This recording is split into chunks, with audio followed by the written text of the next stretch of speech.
हाय दोस्तों, वेलकम। आपका मेरे चैनल पर स्वागत है। और आज मैं आप बहुत ही इम्पोर्टेंट टॉपिक लेके आया हूँ, उसके बारे में आज मैं बात करूँगा।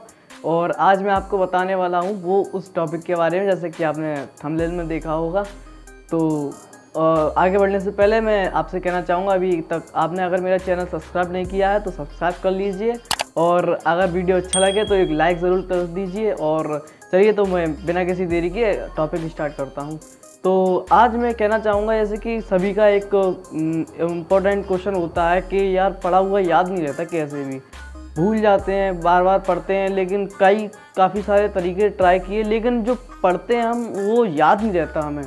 तो उसके लिए मैं आज एक टॉपिक लेके आया हूँ, तो पढ़ा हुआ कैसे याद रखें।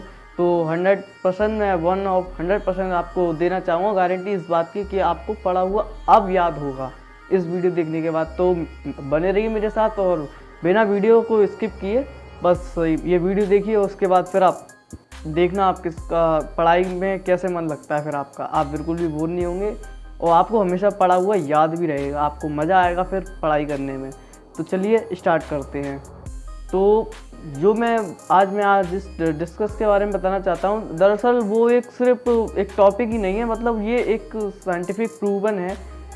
बताया गया था कि ये उस पर बेस्ड थी। तो उसमें क्या हुआ था कि कुछ स्टूडेंटों को रखा गया, तो उसमें कुछ को नॉर्मल पढ़ने के लिए बोला गया था कि जैसे आप पढ़ रहे हो, मतलब उन्होंने एक पैराग्राफ टाइप दे दिया और वो पढ़ते चले गए। और फिर उनसे पूछा कि कितना याद हुआ, तो उनको उस हिसाब से याद नहीं हुआ था, कम हुआ था।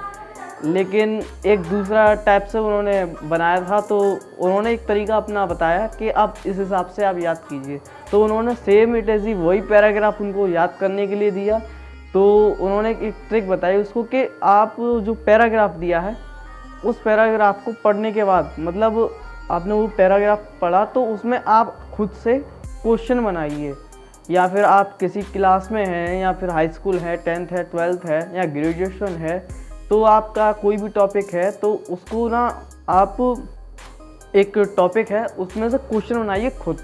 या फिर आप पिछले साल के पेपर उठा कर देख सकते हैं उसी क्लास के, या फिर आप मॉडल पेपर ले सकते हैं जो आसानी से बाज़ारों में मिल जाते हैं।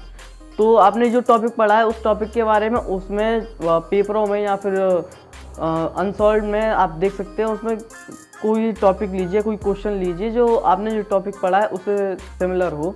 तो उसमें से आप देखेंगे कि जो आपने टॉपिक पढ़ा है ना, तो आप उसमें से उस टॉपिक में से वो क्वेश्चन छांटेंगे उसको, तो वो आपको याद होगा फिर इस तरीके से। तो आपको ये लगेगा कि हाँ भाई, मैंने वहाँ पे उस टॉपिक में ये पढ़ा था कि इस जगह पे इस सन में ये काम हुआ था। तो वहाँ पे क्या होगा कि आपको याद आया कि हाँ इस सन में ये काम हुआ था, तो कब हुआ था। तो आपको सीधी से मिल गया कि आपने उस टॉपिक को पढ़ा हुआ है, तो उसमें से आप सीधे टिक लगा देंगे कि इस काम को इस सन में किया गया था।